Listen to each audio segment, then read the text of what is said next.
बिजासालच्या झाडाला रक्तचंदन सांगून रेल्वेला 1 कोटीचं चंदन. 4 आठवड्यात 50 लाख न्यायालयात जमा करा. नागपूर खंडपीठाचे शेतकऱ्याला निर्देश.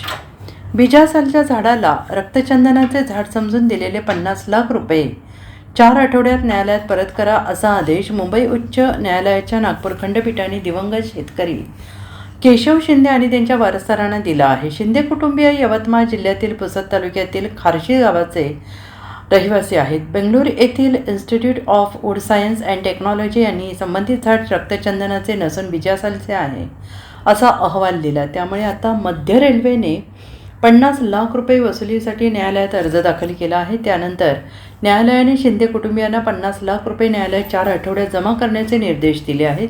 शिंदे कुटुंबियांच्या वडिलोपार्जित शेतीमध्ये असलेले रक्तचंदनाचे झाड 100 वर्षांपेक्षा जास्त जुने आणि डौलदार वृक्षामुळे पंजाबराव शिंदे आणि त्यांच्या इतर 4 भावांना रेल्वे खात्याकडून 50 लाख रुपये मिळाले. मात्र आता ते झाड चंदनाचे नसल्याचे सांगत त्यांच्याकडून ती रक्कम परत घेतली जात आहे.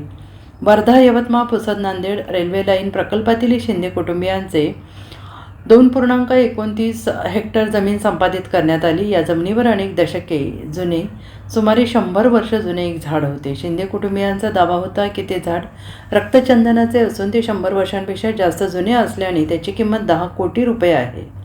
रेल्वे नुकसान भरपाई निश्चित करताना त्या झाडाची योग्य किंमत लावली नाही, अशी तक्रार करत शिंदे कुटुंबियांनी नागपूर खंडपीठात याचिका दाखल केली होती. खंडपीठाने प्राथमिक स्तरावर मध्य रेल्वेला 1 कोटी रुपये न्यायालयात जमा करण्याचे निर्देश दिले होते.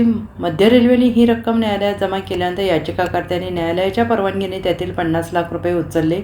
ते 50 लाख रुपये शिंदे कुटुंबियांनी जमिनीच्या सर्व वारसांमध्ये आपापसात वाटून घेतले. दरम्यान बेंगळुरू येथील institute of wood science and technology यांनी संबंधित झाड हे रक्तचंदनाचे नसून बिजासालचे आहे असा अहवाल दिला. त्यामुळे आता मध्य रेल्वेने 50 लाख रुपये वसुलीसाठी न्यायालयात अर्ज दाखल केलेला आहे. त्यानंतर न्यायालयाने शिंदे कुटुंबियांना 50 लाख रुपये न्यायालयात 4 आठवड्यात जमा करण्याचे निर्देश दिलेले आहेत. Bureau report SPN Marathi, Nagpur.